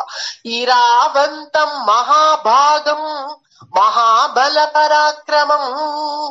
இராவானுடைய உற்பத்தி சொல்றச்சேவே மகாபல பராக்கிரமம் அப்படின்னு சொல்லிட்டார் வியாச பகவான். இங்க பாரதத்துல மகாபல பராக்கிரமானா இருப்பான். நான் அர்ஜுனன் பிள்ளைதானே, என்ன கேட்கணும், அவனு பலத்துக்கு என்ன குறைச்சலா இருக்கும். அந்த இராவான் அப்படிங்கிற அந்த புத்திரனை பெற்று அவனுக்கு இராவான்ங்கிற பெயரை வச்சு இவன் இராவானுடைய பிரபாவம் பின்னாடி பாரத யுத்தத்துல குருக்ஷேத்திர யுத்தத்துல நமக்கு தெரிய வரும். அத்தகைய மகா பராக்கிரமசாலி இராவான் அந்த புத்திரனை பெற்று கொஞ்ச நாட்கள் அங்கேயே தங்கி இருந்தான் அர்ஜுனன். பிறகு உலூபி கிட்ட சொல்லி விடை பெற்றான். நீ நான் தீர்த்த யாத்திரைக்கு இனி மேற்கொண்டு நான் போகணும், இங்கேயே நான் இருந்துட்டு இருக்க முடியாது, எனக்கு விடை கொடு அப்படின்னு கேட்கிறான் அர்ஜுனன். உலூபி சொல்றான், இங்கேயே தீர்த்த யாத்திரை பண்ணலாமே, நாகலோகமே தீர்த்தத்துக்குள்ளதான் இருக்கு, இதுவே நல்ல தீர்த்த யாத்திரையாச்சே, இங்கே இருக்கலாமே, 12 வருஷம் இங்க முடிஞ்ச உடனே நம்ம இந்திரபிரஸ்தம் போவோம், நீங்கள் இங்கே இருங்கள். அப்படி இல்லம்மா, அப்படி சொல்ல முடியாது, அங்க எனக்காக ஜனங்கள்லாம் காத்துட்டு இருக்கா, ரிஷிகள்லாம் காத்துட்டு இருக்கா, அவர்கள்ட்ட நம்ம சொல்லிட்டு தானே கிளம்பினோம். நான் இங்க வந்தே கொஞ்சம் வருஷங்கள் ஆயிடுத்து. இனி அவர்கள் என்ன பண்ணிட்டு இருக்கார்களா இல்ல இந்திரபிரஸ்தமே கிளம்பி போயிட்டார்களா எனக்கு ஒன்னும் தெரியல. நான் போய் அவர்களை பார்க்கணும், எனக்கு விடை கொடு. நான் இந்திரபிரஸ்தம் போனதும் உனக்கு நான் செய்தி சொல்றேன், நீ குழந்தைய எடுத்துட்டு நீ இந்திரபிரஸ்தம் வந்துடலாம். அங்க திரௌபதியும் உன்னை கண்டா ரொம்ப சந்தோஷப்படுவள். நம்ம எல்லாருமே ஒண்ணு புரிஞ்சுக்கணும், நம் பொதுவா இந்த சீரியல்ல பாக்குற மகாபாரதமோ இதெல்லாம் நம்முடைய ஒரிஜினல் பாரதம் மேட்ச் ஆகாது. ஒரிஜினல் பாரதம் வியாச பாரதம் தான் நமக்கு பிரமாணம். இந்த மூலம் மகாபாரதத்தை நம்ம எடுத்து பார்த்தோம்னா திரௌபதி மத்த எல்லா பாண்டவர்களுடைய பத்தினியோட கூட சேர்ந்து இந்திரபிரஸ்தத்துல சந்தோஷமாக வாழ்ந்தாள் அப்படின்னு தெள்ள தெளிவா இருக்கு நமக்கு மகாபாரதத்துல. திரௌபதி மட்டுமே பாண்டவர்களோட இருந்தார்கள் அப்படின்னு ஒரு மிஸ்இன்டர்பிரேஷன், அதை நம்ம மிஸ்லீட் பண்ணிருக்கா. அந்த மாதிரி கிடையாது. எல்லா பத்தினிகள் பாண்டவர்களுடைய என்னென்ன பத்தினிகள் உண்டோ எல்லாருமாக தான் கூட சேர்ந்து திரௌபதியோட கூட இந்திரபிரஸ்தத்துல அது ஒற்றுமையா சந்தோஷமாக இருந்திருக்கார்கள் அப்படிங்கிறது ஒரு பெரிய விஷயம். இது நமக்கு மூலம் எடுத்து பார்த்தா மகாபாரதத்துல இது காண கிடைக்கிறது. இங்க அர்ஜுனன் ஒரு வாக்கியம் சொல்றான் உலுப்பிட்ட, ததீதம் திரௌபதி ஹேதோன் அந்யோன்யஸ்ய பிரவாசனம். அந்யோன்யஸ்ய பிரவாசனம், உன்னிடத்துல அந்யோன்யமா இருப்பா திரௌபதி, உன்னை கண்டா ரொம்ப சந்தோஷப்படுவள். அவள் இடத்துல நான் சொல்லி உன்னை முறைப்படி அங்க திரௌபதி அழைப்பா. நான் என்ன உன்னை அழைக்கிறது, நான் இந்திரபிரஸ்தம் தீர்த்த யாத்திரை முடிச்சு நான் போன உடனே உன்னை முறைப்படி திரௌபதி உன்னை எப்படி அழைக்கணுமோ உன்னை அழைச்சிட்டு வருவள் அப்படின்னு சொல்லி அவளை சமாதானம் பண்ணி பிறகு புறப்பட்டான். அங்கேருந்து குழந்தை இராவான தன்னுடைய மாமனார் கௌரவியன் கிட்ட ஒப்படைச்சிட்டு, நீங்க பத்திரமா பாத்துக்கோங்க, நான் தீர்த்த யாத்திரை முடிஞ்ச பிறகு செய்தி சொல்றேன் அப்படின்னு சொல்லி அங்கேருந்து புறப்பட்டான் அர்ஜுனன். பிறகு இங்க தேவப்பிரயாகை இந்த கங்கா தீரத்துக்கு வந்து பார்த்தா எல்லா ஜனங்களும் அங்கேதான் இருக்கார்கள், யாரும் கிளம்பிடல, எல்லாரும் சத்சங்கமாக சத்பொழுது போக்கிட்டு இருந்தார்கள். அர்ஜுனன் வந்துட்டான் அப்படின்னு தெரிஞ்ச உடனே மகரிஷிகள்ட்ட எல்லாம் போய் அர்ஜுனன் ஆசீர்வாதம் வாங்கிட்டான். எனக்கு புத்திரன் பிறந்திருக்கான், இராவான்னு பெயர்.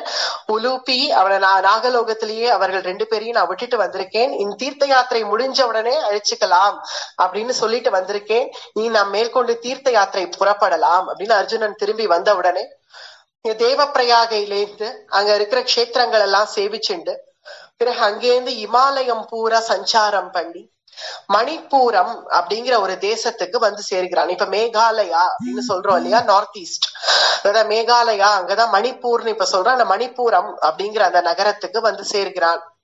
மேகாலயாலாம் தாண்டி மணிப்பூர தேசத்துக்கு வந்த உடனே இன்றைய ராத்திரி இங்கேயே நம்ம தங்கிடலாம், மேற்கொண்டு இங்கேருந்து புறப்பட்டு அங்காங்கே மற்ற கஷேத்திரங்களுக்கு போகலாம், இன்றைய ராத்திரி பொழுது இங்க தங்கிடலாம் அப்படின்னு அர்ஜுனன் இப்படி சுத்தி சுத்தி பாக்குறான். இங்க எங்க நம்ம டென்ட் கட்டலாம், ஏன்னா டென்ட் கட்டி இப்ப தங்கணும் இவர்கள். அர்ஜுனன் கையிலேயே எல்லா சாமானும் கையில கொண்டு வந்திருக்கான். தன்னுடைய ஆகாரத்துக்கு வேண்டிய வசதி, ஒரு பந்தல் போடணும்னா அதுக்கு வேண்டிய வசதி, டென்ட் கட்டணும்னா அதுக்கு வேண்டிய வசதி, எல்லா வசதியும் ஏற்பாடு பண்ணி கொடுத்து அனுப்பிச்சிருக்கான் பீமசேனன். அர்ஜுனன் தானே ஸ்வயம் பாக்கம், தானே தான் தனக்கு தளிகை பண்ணி சாப்பிட்டுப்பான். அதனால நாம் இப்போ ராத்திரி தினம் ஆயிடுத்து, இனி இந்த பொழுது இங்க தங்கணும், நமக்கு வேண்டிய ஆகாரம் தயார் பண்ணணும், இங்க எங்க பந்தல் போடலாம் அப்படின்னு பார்த்துட்டு இருக்கான். 6 மணி சுமார் ஆயிடுத்து சாயங்காலம். அந்த மணிப்பூர தேசம் இது ரொம்ப ஒரு ரசமான ஒரு சரித்திரம், இது பாரதத்துல ஆச்சரியமான ஒரு சரித்திரம். மணிப்பூர தேசத்துல மகாராஜா கிடையாது, அங்க மகாராணி தான் எல்லாம். ஆனா மகாராணிக்கு விவாகம் ஆகல, அவள் தான் மகாராணி. சித்ரவாகனன் அப்படிங்கிற ஒரு ராஜா, அவனுக்கு ஒரு கன்னிகை சித்ராங்கதா அப்படின்னு பெயர். இந்த சித்ராங்கதா அப்படிங்கிற கன்னிகைக்கே பட்டாபிஷேகம் பண்ணிட்டார் மகாராஜா. அவள் தான் அந்த ராஜ்யத்தை ஆண்டுண்டு வரா. அவளுக்கே வில்வித்தையெல்லாம் சொல்லி கொடுத்து, நல்ல கத்தி யுத்தம் சொல்லி கொடுத்து, கதா யுத்தமும் சொல்லி கொடுத்து, அவளை ஒரு வீராங்கனையாக தயார் பண்ணி அவளுக்கே பட்டாபிஷேகம் பண்ணி அவளை ராணியாக்கி அங்க மகாராணி சித்ராங்கதாவுடைய ராஜ்யம் தான் அங்க பரிபாலனம் ஆயின்னு இருக்கு. அந்த மகாராணி என்ன பண்ணாள், கொஞ்சம் கொஞ்சமா இந்த புருஷர்கள் எல்லாம் வேலையை விட்டு எடுத்துட்டு எல்லா வேலையிலயும் ஸ்திரீகளையே போட்டுட்டான். நான் மகாராணி தானே, எனக்கு கூட வேலை செய்யறவர்கள் எல்லாம் ஸ்திரீகளா தான் இருக்கணும், நான் புருஷர்களோட எல்லாம் வேலை செய்ய மாட்டேன் அப்படின்னு கொஞ்சம் மொத்தமா எடுத்தா எல்லாருக்கும் சந்தேகம் வரும். கொஞ்சம் கொஞ்சமா அப்படி டிஸ்மிஸ் பண்ணிட்டே வந்து எல்லாத்திலையும் இவர்களை எடுத்துட்டு ஸ்திரீகள் எல்லாத்தையும் வேலைக்கு போட்டுட்டு ராணுவத்துல உள்பட எல்லாம் ஸ்திரீகள் தான். ஒரு இடத்துல கூட ஒரு புருஷ பையனுக்கு அங்க வேலை கிடையாது. இதெல்லாம் மகாபாரதத்துல ரொம்ப ரசமா சொல்லப்படுறது இந்த சரித்திரம். இந்த சரித்திரம் நம்ம தமிழ்ல தெருக்கூத்து நாடகங்கள்ல எல்லாம் போடுவா. பவளக்கொடி அப்படின்னு சொல்றா இல்லையா, பவளக்கொடிங்கிற அந்த ஒரு தெருக்கூத்து எல்லாம் போடுவாளே முன்னாடி, இப்பவும் போடுறாளோ என்னவோ தெரியல. அந்த பவளக்கொடிங்கிற அந்த சரித்திரம் தான் இந்த சித்ராங்கதா சரித்திரம் மகாபாரதத்துல ரொம்ப ரசமாக வருது. ஆனா இதுதான் இவளுடைய சரித்திரமே. அந்த மகாராணி அவளுடைய அரசாட்சி அங்க நடந்துட்டு இருக்கு. அதுவும் இந்த எல்லைகள்லாம் அப்படி பாதுகாத்து வச்சிருக்கா. பிரபாவசாலி அந்த மகாராணி. பல தேசத்து ராஜாக்கள் யுத்தத்துக்கு வந்திருக்கா அந்த ராணியோட கூட. ஒருத்தராலையும் ஜெயிக்க முடியல.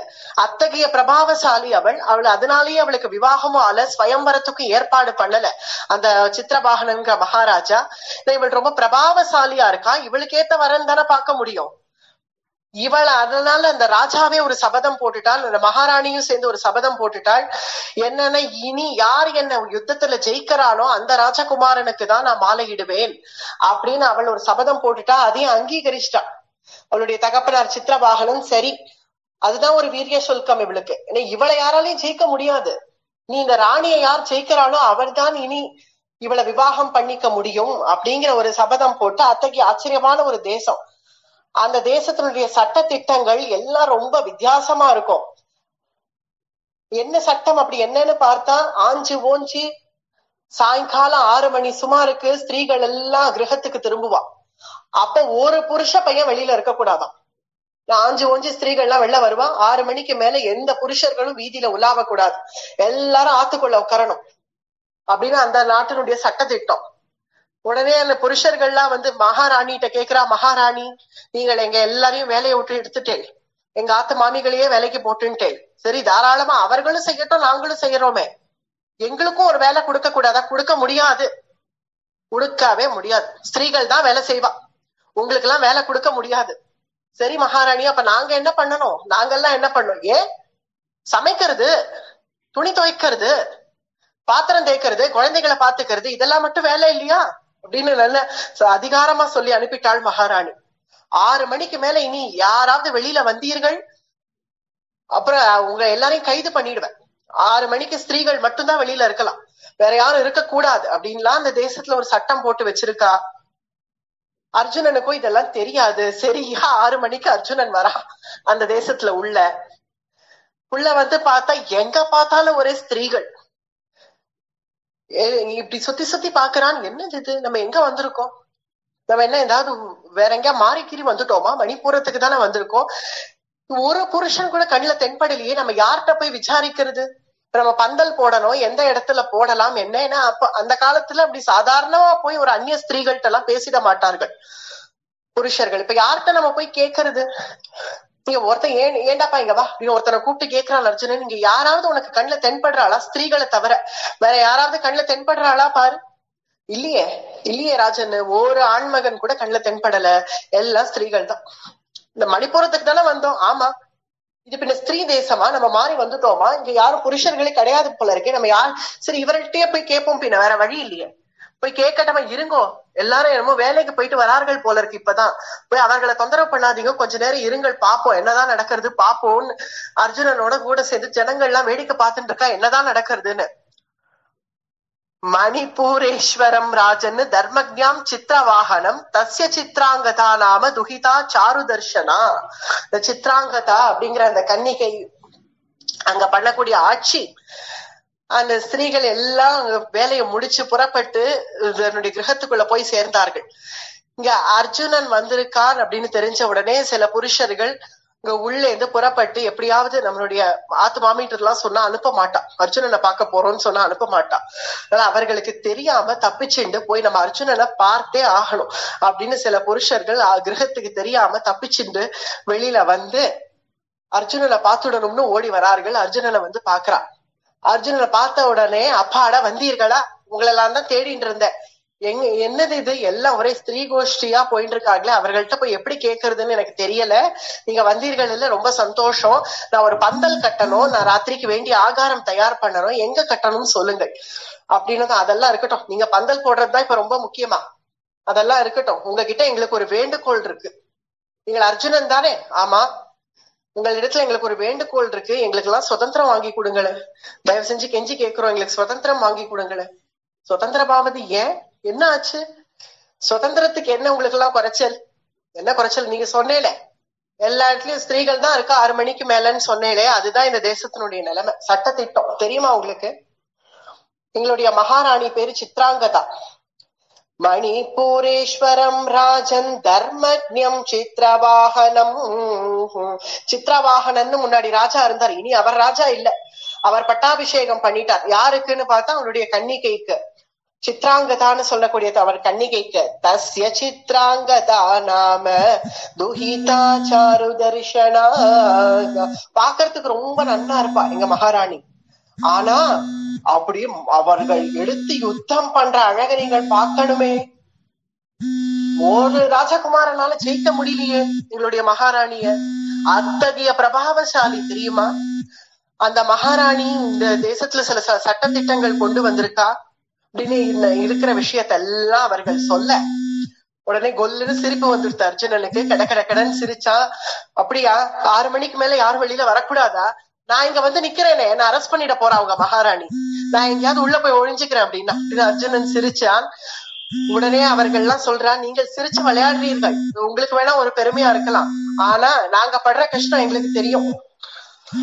இவர்கள் வேலைக்கு போறது ஒரு வேற விஷயம், ஆனா எங்களை வெளியில கூட வர விட மாட்டேங்கிறாளே, நாங்க என்ன செய்யறது? எங்களுக்கு சுதந்திரம் வாங்கி கொடுங்கள் அப்படின்னதும், இங்க பார், உங்க தேசத்துல இதுதான் சட்ட திட்டம்னா நான் உள்பட இப்ப அதுக்குதான் கட்டுப்பட்டு இருக்கணும். ஏன்னா நான் இப்ப இங்க வந்திருக்கேன்.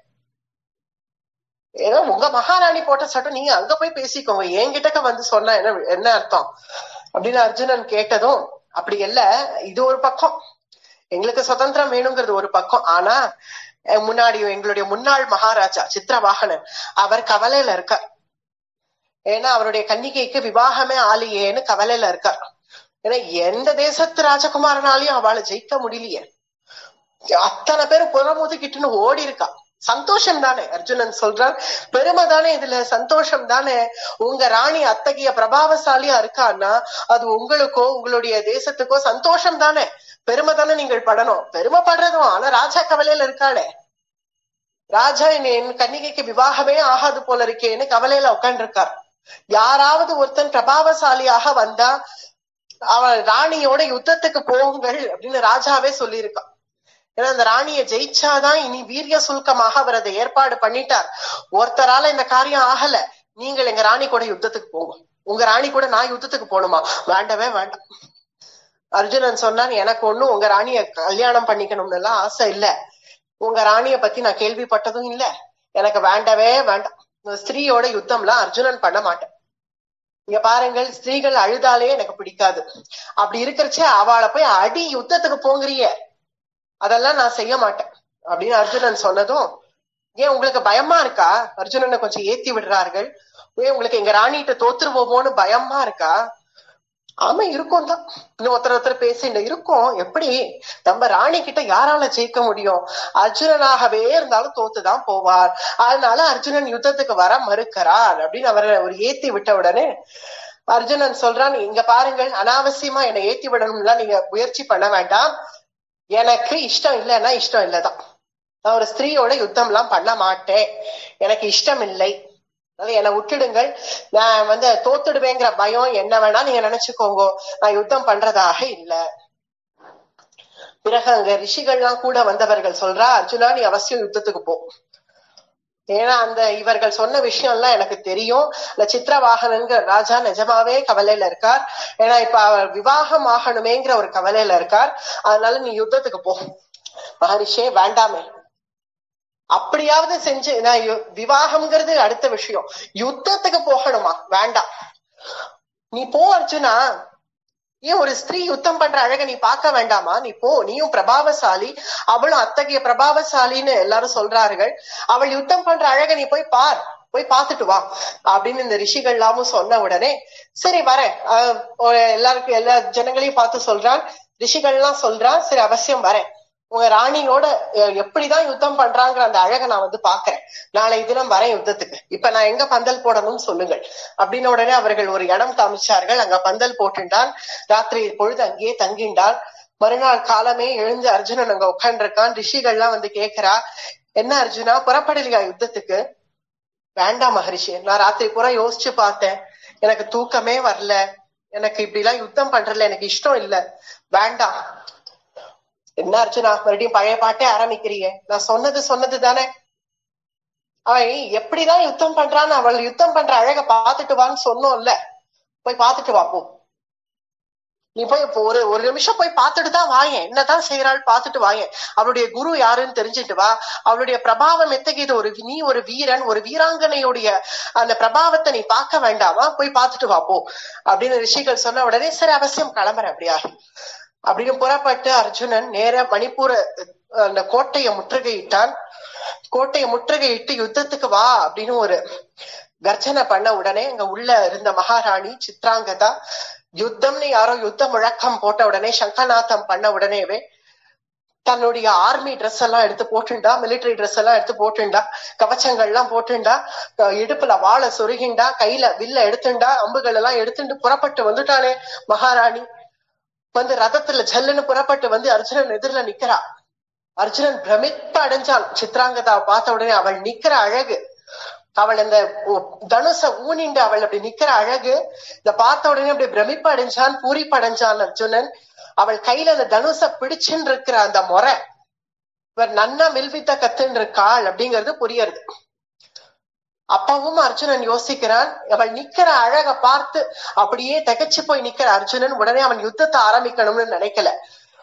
யுத்தத்தை ஆரம்பிக்கிறதாக இருந்தால் மகாராணியே ஆரம்பிக்கட்டும், நம்ம ஆரம்பிக்க வேண்டாம் அப்படின்னு அர்ஜுனன் வெறும் அவளை பார்த்துட்டு இப்படி நின்னுட்டு இருக்கான். உடனே அவள் அங்கேருந்து கர்ஜனை பண்ணா, என்ன பயலை யுத்தத்துக்கு வந்துட்டு வெறும நின்னுட்டு இருக்க, என் முகத்தை பார்த்துட்டு இருக்க, என்ன யுத்தம் பண்ணு அப்படின்னு அந்த கர்ஜனையும் பார்த்துட்டு அவன் பெருசா கண்டுக்காம அப்படி பெருமை அவள் நிக்கிற அந்த தனுச ஊனர ஒரு அழகு, அது ஒரு வீராங்கனை, அதை பார்த்துட்டு அப்படி நிக்கிற அர்ஜுனனை பார்த்து சரி இனி நீ வேலைக்காக மாட்ட, நானே பண்றேன் வா யுத்தத்தை அப்படின்னு புங்கான பானங்களை எடுத்து பொழிய ஆரம்பிச்சுட்டாள் அர்ஜுனன் மேல. அர்ஜுனன் மேல பானமா வந்து விழவே இனி தற்காப்புக்காகவாவது நாம் இனி அடிச்சுதான் ஆகணும், வேற வழி இல்லைன்னு அர்ஜுனனும் தன்னுடைய பானத்தை எடுத்து அவள் மேல போட ஆரம்பிச்சான். அவளும் ஒரு பானம் கூட அவள் மேல போய் விழல. ஏன்னா எல்லா அஸ்திரத்துக்கும் பிரதி அஸ்திரம் சித்ராங்கதா போடுறா. இப்படி ரெண்டு பேருக்கும் அதி ஆச்சரியமா யுத்தம் நடக்கிறது, சித்ராங்கதாவுக்கும் அர்ஜுனனுக்கும். அர்ஜுனனுடைய நான்கையரை உடைச்சிட்டாள் சித்ராங்கதா. எங்கேயாவது கேள்விப்பட்டிருக்கோமா அர்ஜுனனுடைய நான்கையர் முறிஞ்சதுன்னு? சித்ராங்கதா அர்ஜுனனுடைய நான்கையரை ஒரு உடைச்ச உடனே ஆச்சரியப்பட்டான் அர்ஜுனன். என் நான்கையரை உடைக்கிறதுக்கு ஒரு ஆளா? கர்ணனாலேயே முடியலையே இந்த காரியம், திரௌபதி ஸ்வயம்பரத்துல இல்லையா? என் நான்கையரை உன்னால உடைக்க முடிஞ்சுதா அப்படின்னு இப்படி ஒரு ஆச்சரியத்தோட சித்ராங்கதாவை பார்த்தான் அர்ஜுனன். தாம் ததர்ஷபுரே தஸ்மின் விசரந்தீம் யத்ருச்சயாக திருஷ்ட்வா ச தாம் வராரோஹம் சகேம சைத்ரவாஹினி. சித்ரவாகனனுடைய புத்திரி சைத்ரவாஹினி அவள் அர்ஜுனனுடைய நான்கையர் அப்படி உடைச்ச உடனே சபாஷ் அப்படின்னு அர்ஜுனன் சொன்னான். சபாஷ் மகாராணி, என்னுடைய நான்கையரையே உடைச்சிட்டேளே, சபாஷ், உங்களுடைய பிரபாவம் நிஜமாவே போற்றத்தக்கது அப்படின்னு பெருமைப்படுத்தினான் சித்ராங்கதாவா. உடனே அர்ஜுனன் மறுபடியும் தன் நான்கையரை எடுத்து பூட்டின்றான். அர்ஜுனன் சில பானங்களை எடுத்து போட்டான். அவளுடைய நான்கையரை இப்ப அர்ஜுனன் முறிச்சான். பிறகு அவளுடைய ரத சக்கரத்துல ஒரு பானத்தை போட்ட உடனே அவள நான்கையரை உடைச்சாலும் அவள் விடல. பிறகு தன்னுடைய இடுப்புல இருக்கிற கத்திய வாளை எடுத்துட்டாள். வாளை எடுத்துட்டு அர்ஜுனனை வெட்டணும்னு வராள், அர்ஜுனனோட யுத்தம் பண்ணணும்னு வரா. அந்த வாளையும் ஒரு முறிச்சு அர்ஜுனன் கீழே தள்ளினான். பிறகு அவளுடைய ரத சக்கரத்துல ஒரு அஸ்திரத்தை போட்ட உடனேவே இந்த ரத சக்கரம் முறிஞ்செடுத்து ரதம் உடஞ்செடுத்து சித்ராங்கதா அந்த ரதத்திலேருந்து அப்படியே கீழே விழ வராள். அவள் கீழே விழ வரச்சே அர்ஜுனனுக்கு மனசு தாங்கல. இதென்ன இப்படி பண்ணிட்டோமே, எல்லாரும் சொன்னான்னு இவா சொல்ற பேச்செல்லாம் கேட்டுண்டு என் கையிலேருந்து அடிபட்டு ஒரு ஸ்திரீ கீழே விழுந்தான்னு நாளைக்கு சரித்திரம் சொல்லுமே. இதுக்கு நாம இடம் கொடுக்க கூடாது. இது நம்ம என்ன காரியம் பண்ணோம்? பரத வம்சத்துல பிறந்து மகாரதன் பீஷ்மருடைய பேரனா இருந்துட்டு நான் ஒரு ஸ்திரீயோட யுத்தம் பண்ணி அவளை அடிச்சு கீழே தள்ளினேன் அப்படின்னா நாளைக்கு என் தாத்தா பீஷ்மரே எப்படி என்ன மதிப்பார்? உடனே தன்னுடைய தனுச கீழே போட்டான். அவளை கீழே விடக்கூடாது இன்னும் சல்லுன்னு ரதத்துல இருந்து கீழே குதிச்சான். ஓடி வந்து அவள் கீழே விழற சமயத்துல அவளை தாங்கி அவளை கட்டி அணைச்சு பிடிச்சுட்டான் அர்ஜுனன். உங்களை நான் கீழே விட மாட்டேன் மகாராணி. அவளை தாங்கி பிடிச்சு அவளை தூக்கி நிக்க வச்சான். பிறகு அர்ஜுனனுடைய நவயவ்வன சுந்தரனா இருக்கக்கூடிய சுகுமார சுந்தரனா இருக்கக்கூடிய அர்ஜுனனுடைய முகத்தை பாக்குறாள் சித்ராங்கதா. அர்ஜுனன் சொல்றான், உங்களுக்கே தகும், நீங்கள் தான் மகாராணி. உங்களுடைய பிரபாவத்தை கண்டு நான் பெருமைப்பட்டேன், ஆச்சரியப்பட்டேன், சந்தோஷப்பட்டேன்.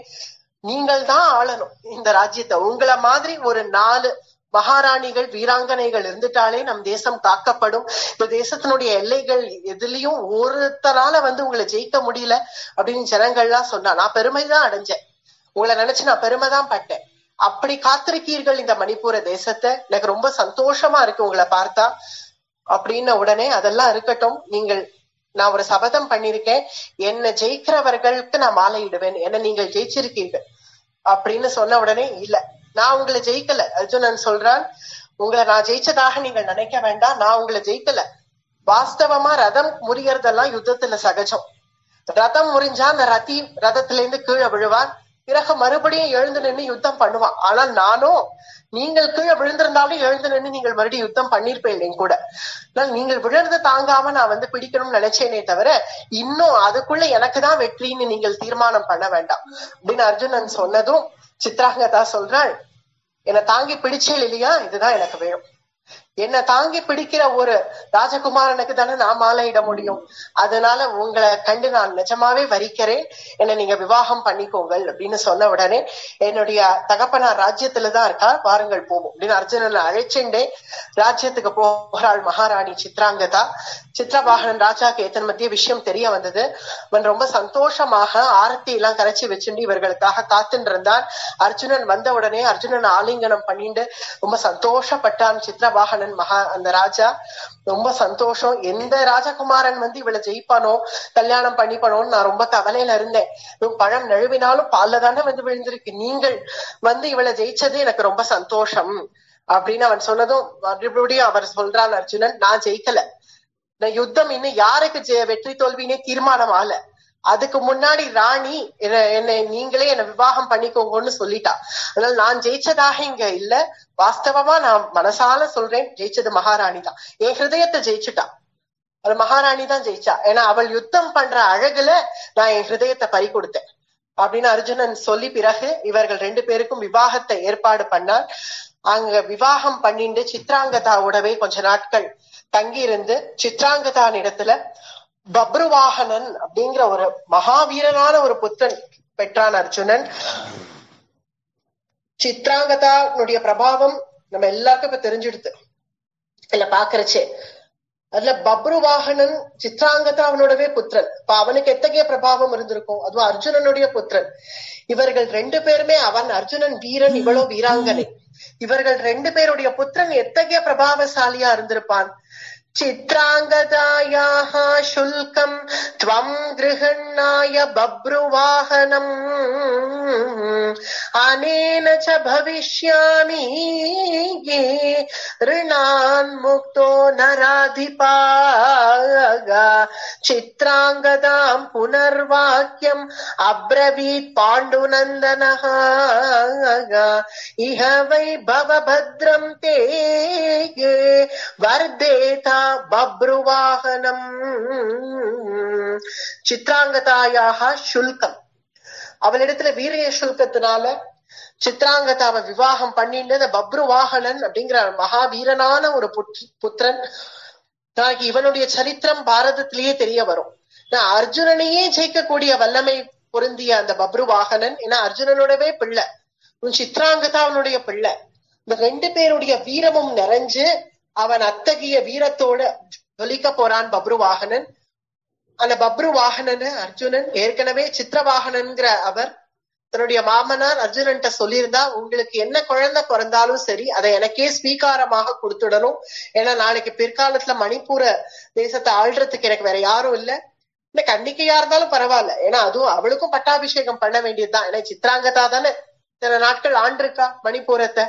அது போல உங்களுக்கு கன்னிக்கை பிறந்தாலும் சரி, உங்களுக்கு புத்திரன் பிறந்தாலும் சரி, அதை எனக்கே நீங்கள் ஸ்வீகாரமாக கொடுத்துடணும் அப்படின்னு கல்யாணத்தும் போதே இந்த நிபந்தனை ஏற்படுத்தினார் சித்திரவாகனன். அதன்படி அர்ஜுனன் குழந்தைய கையில எடுத்துண்டு இந்த குழந்தைய கண்டு ரொம்ப சந்தோஷப்பட்டான் அர்ஜுனன். சித்ராங்கதாவை பார்த்து சொல்றான், எனக்கு நம் குழந்தைய பிரிய மனசே இல்ல, அத்தகைய வீரனாக தெரியறது இவனை பார்த்தாலேயே. ஆனா நான் உன் தகப்பனாருக்கு பண்ணி கொடுத்த பிரதிஜைப்படி இவனை நான் ஸ்வீகாரமாக உன் தகப்பனார்கிட்டயே ஒப்படைக்கிறேன் அப்படின்னு பப்ருவாகனனை எடுத்துட்டு வந்து தன்னுடைய மாமனார் சித்திரவாகனன்ட்ட ஒப்படைக்கிறான் அர்ஜுனன். உங்களுக்கு புத்திரன் பிறந்துட்டான், உங்களுக்கு கொடுத்த வாக்குப்படி இவனை நான் உங்க வம்சத்துக்கே ஸ்வீகாரமாக கொடுக்கிறேன். ஆனால் இவன் எனக்கு உயிர். அது அர்ஜுனன் சொல்லிதான் கொடுக்கிறான். இவன் என்னுடைய உயிர், இவன் மேல நான் என் உயிர் வச்சிருக்கேன். பப்ருவாகன நாம்னா து மம பிராணோ மஹீச்சரா தஸ்மாத் வரஸ்வ புத்திரம் வைகி புருஷம் வம்சவர்தனம். உங்களுடைய வம்சத்துக்காக நீங்க முதல்லயே சொல்லிட்டீர்கள், கேட்டீர்கள். ஆனால் எனக்கோ இவனை பிரிய மனசு இல்ல. ஆனாலும் உங்களுக்கு கொடுத்த வாக்குப்படி நான் கொடுக்கிறேன். ஆனா இவன் மம பிராணோ மஹீச்சரகா, என்னுடைய பிராணன், இவன் என்னுடைய உயிர். இந்த குழந்தையை நீங்கள் நல்லபடியா இவனை போஷணம் பண்ணணும், பாலனம் பண்ணணும். அதுவும் இவன் பாண்டவர்கள் எல்லாருக்கும் பிரிய புத்திரனாக இருப்பான். சித்ராவாகனாயாதம் தர்மாத் பௌரவநந்தனம். புருவம்சம் தானே இது, புரூரவ சக்கரவர்த்தியினுடைய வம்சம். அதனால பௌரவ நந்தனம், இவன் புருவம்சம் குழந்தைதான் இவன். ஆனாலும் உங்களுக்கு கொடுத்த வாக்குப்படி பாண்டவானாம் பிரியம் புத்திரம், எங்களுக்கு பிரியமான புத்திரன், எங்க பிரியமான எங்க கண்மணிய உங்ககிட்ட ஒப்படைக்கிறேன். தஸ்மாத் பாலய சர்வதா, இவனை நீங்களே போஷணம் பண்ணுங்கள், பாலனம் பண்ணுங்கள். நான் இந்திரபிரஸ்தத்துக்கு கிளம்பின உடனே, ஆனா இவன் உங்க கூட தான் இருப்பான், பப்ருவாகனன் உங்க கூட தான் இருப்பான், சித்ராங்கதா என்னோட இந்திரபிரஸ்தத்துல வந்து இருக்கலாம் அப்படின்னு அர்ஜுனன் சொல்லி பிறகு சித்ராங்கதாவை எனக்கு விடை கொடுங்கள், நான் கிளம்புறேன் அப்படிங்கிறான்.